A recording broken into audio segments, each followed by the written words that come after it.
Hey, hey, hey. Good morning, everybody. Gonna do another little talk here. Yesterday I focused on some different aspects, but primarily directed towards Christians. Obviously, the non-believer is an important person in a ministry too, and we'll get there. But right now, my ministry is going to be focusing on my fellow Christians that call themselves Christians. So, yesterday I kind of crossed the line where some people might say, "Oh, you're judging people," because there's a lot of Christians out there that they have this idea that judgment is something that is left only to God, and it just couldn't be further from the truth. Jesus wants us to judge people's actions. He wants us to discern which Christians are bearing fruit and which aren't. And he wants us to be able to help our fellow man. But he just wants us to be wary that we're not trying to help somebody with something we're actually struggling with ourselves. And so I'm just going to read a little passage here from Luke to support what I'm saying, and we'll get back into it. So I'll read this. This is Luke chapter 6, and I'm just going to start on verse 42. I'm going to put my glasses on here. Either how canst thou say to thy brother, Brother, let me pull out the mote that is in thine eye, when thou thyself beholdest not the beam that is in thine own eye? So a lot of people love that, and they say, oh, well, don't judge people because you've got your own problems. Well, let's continue here. You hypocrite, cast out first the beam out of your own eye, and then shalt thou see clearly to pull out the mote that is in thy brother's eye. For a good tree bringeth not forth corrupt fruit, neither does a corrupt tree bring forth good fruit. So right there, it's being said clearly. Jesus isn't telling you not to judge people. He's telling you to make sure that you got it right yourself. And the only way to really do that is to get in the Bible, understand Jesus, do the work, apply it to your life. And when you get to a point where you can recognize who's not bearing fruit that calls themselves a Christian, well, you can go ahead then and try to help them bear fruit. And that's a righteous act. That's not trying to hurt them. That's not trying to be a hypocrite. It's not any of those things. It's trying to help your fellow man. And so, as Christians, when we get intimately familiar with the words of Jesus, and we apply it to our lives, it's going to be difficult to see somebody who claims the same thing as you, but yet they don't live their life in accordance to what Jesus says. So that's where the love and the compassion comes in, to have the integrity to stand up and advocate for your brother and your sister. Advocate that they will be better, do better. I'm not judging anyone's soul. I'm not damning anyone to hell. I want people to have success. But guess what? There's no success without work. There's no success without sacrifice. It's just the way it is. We talked about quite a few different verses yesterday, and in the comment section I posted some different stuff, and we don't need to go all through that because that's not really what we're doing here today. What we're doing is just talking about Christians. If you hold the line, if you're doing your best every day, it will become apparent when other people aren't. And then it becomes your responsibility to help your brother and your sister. Now, that doesn't mean you have to hyper-focus on someone. It doesn't mean that you have to, try to make someone see the light. In fact, it's the opposite of that. You just need to tell them, and that'll be enough. Because people's conscience convict them all the time. All the time, if everybody's honest with themselves, somebody will say something to you at some point, and boy, that'll get you mad. Almost always that anger is coming from a place of insecurity because what they're saying is true. And the truth hurts a lot of times. And Jesus talked about that specifically. The truth, it's a sharp sword. And boy, it cuts quick right to the core. And that hurts. That slices people wide open. And I understand that. But that's what we're here for. Because there's no growth that comes from lies. Integrity is the only path that leads to growth. If you can't tell someone how you really feel, even if it's wrong, there's no integrity in your relationship with that person. Everyone should be able to tell everyone how they feel about them. The reason that people can't do that is because we're worried about hurting other people's feelings, ruining our social connections, and all these different things that really, honestly, don't matter.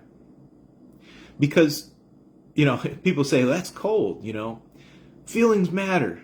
Well, feelings are an interesting thing. I think if everybody's honest with themselves, you'll find that your feelings get you in more trouble than they help you. Your logical mind that doesn't revolve around feelings, which is your conscience, it always chooses to do the right thing even when you don't. It wants to. It urges you. Even when you ignore it, even those who ignore their conscience, it's still there. Making small urgings for you to do the right thing. That's logic and reason. That's someone who is just programmed to do the right thing. And so, doing the right thing is helping other people. And you can never help another person if you don't tell them the truth. And there's a thing going on right now on Facebook in particular. It's because of social groups and safety in numbers. Well, people love to tell people what they want to hear. They love it because it builds alliances. It fosters tribalism. And then next thing you know, you got these small groups of people who all believe the same thing.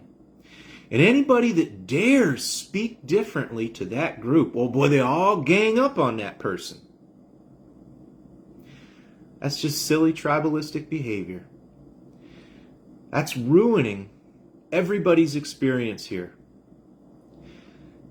It shouldn't really matter what other people believe at the end of the day. If they're not hurting other people, they're not killing people and raping children and doing all these perversities. If they just believe silly things that maybe they're not silly, but to you they're silly. Who cares? It doesn't matter. That's where it comes down to, discerning the fruit that people bear. And so I want to just encourage everyone, do your best to work out your own faith. Work it out with the Lord and get yourself right to the point where you're bearing fruit. The point where, hey, I'm doing all right here. I've got some peace that maybe I didn't have before in this particular area. And then pass that fruit on to other people, whether they receive it or not. And that's another thing I'll just touch on real quickly is that Jesus, he told his disciples specifically when he first sent them out abroad, to the surrounding areas there. And he told people, give people the testimony.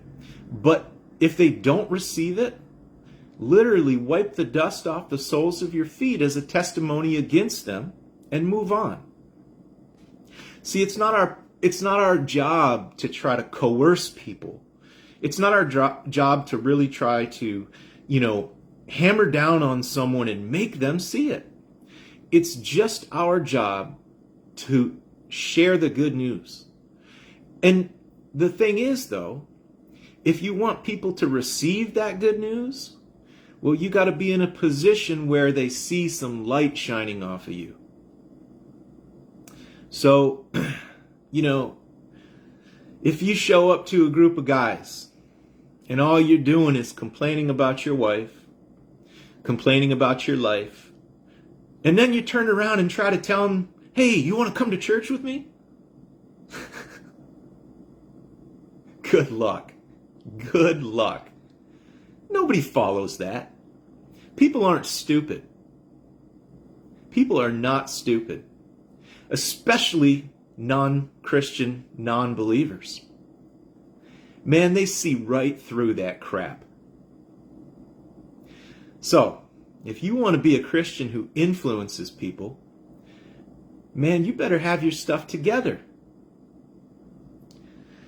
That's one of my biggest battles. I want to be that influence on people. And sometimes I'm weak. Because we're all weak. But I'm going to keep on trying. And I'm going to keep on doing my best to be a light so I can actually influence people.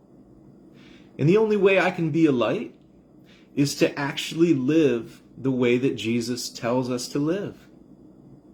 You know, we talked about this a little bit yesterday. There's a lot of people that, you know, they say a lot of things about the Bible, and they might seem like they have all the answers. But their life's in shambles. Their wives aren't happy. Their children carry on like the children of the world. You know? We got to do better than this, folks. So Jesus talked, you know, specifically he was talking to the Pharisees and the Sadducees, the temple leaders at that time, you know, and he was talking about their adherence to the law and all these different ritualistic things that, you know, they had to adhere to based on the law of Moses. But what they had done is they had turned a lot of those things and twisted them around and into their own ideas and made them something they were never meant to be, you know.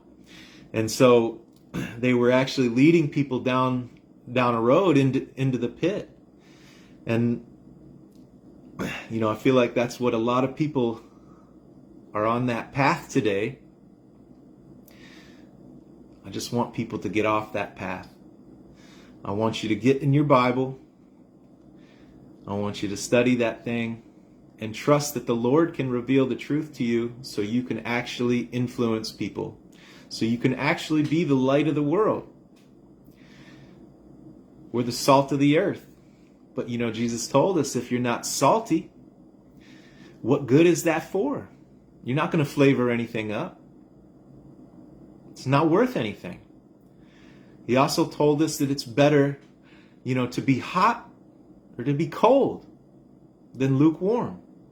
He'll spew those people out that are lukewarm. You have to have conviction.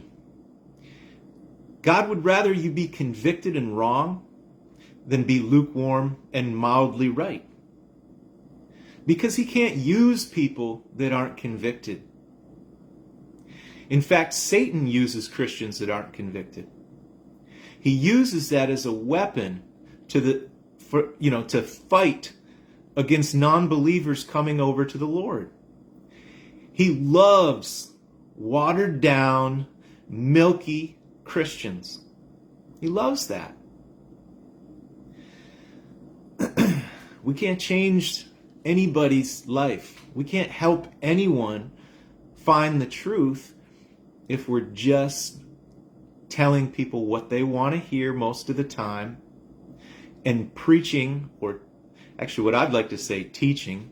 You know, Jesus was they called him rabbi, which it doesn't mean preacher, it means teacher, because he was a teacher, and that's what he was doing. And that's what we need to be. We need to be teachers, not necessarily preachers, because preachers have big egos, and they love people to tell them how smart and beautiful they are, and how wonderful their prayers are.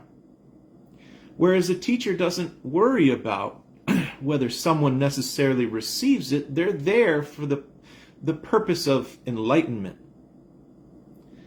It's not my job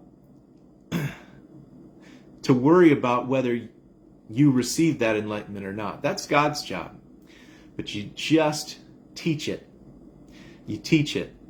And you can't possibly teach anything to anyone of consequence if you're not doing it yourself. People see through that. It's hypocrisy. People have always seen through that because people are smart. That's, a lot of Christians get caught up with, getting down on people in the world and saying, oh, these people must be dumb. How can they not see it? Come on. Nobody's dumb here. Human beings were made in God's image, and we're all intelligent. Some more so than others, but everybody's smart. And people see through the BS. They see right through it. So you have to be an authentic person. And so Christians, let's not fear judgment so much. Let's fear the Lord so we can judge people, so we can accurately discern who is and who isn't actually bearing fruit. Because we're meant to. It's how we know the true believers. It couldn't really be any more clear, honestly. And so I'm going to finish with this. I want to inspire all Christians to get in there and do the work. Hey, what's up, Wes? My man, we got to throw some discs. I want all the Christians to do the work. Be a true inspiration to your fellow man. If you found yourself making enemies with a whole bunch of non-believers, if you found yourself being the target of just a lot of negativity from those people, you can't help them. This is the ultimate goal for any Christian in my mind. Become the person that a lot of people would love to hate, but they have a real hard time figuring out how to do it. Be that person. There's always going to be haters out there, but people are smart. They know integrity. They see authenticity. You got to have that if you want to change people. If you want to help the Lord, if you want to work for the Lord, which is what this is all about. Service. It's not about a prosperity doctrine. It's not about getting stuff because you're working. It's because you love people. You heard Jesus' voice because his sheep hear his voice. And if you hear that voice, feed the sheep. You have to be that person. But if nobody wants to eat the food from your hand, how can you feed them?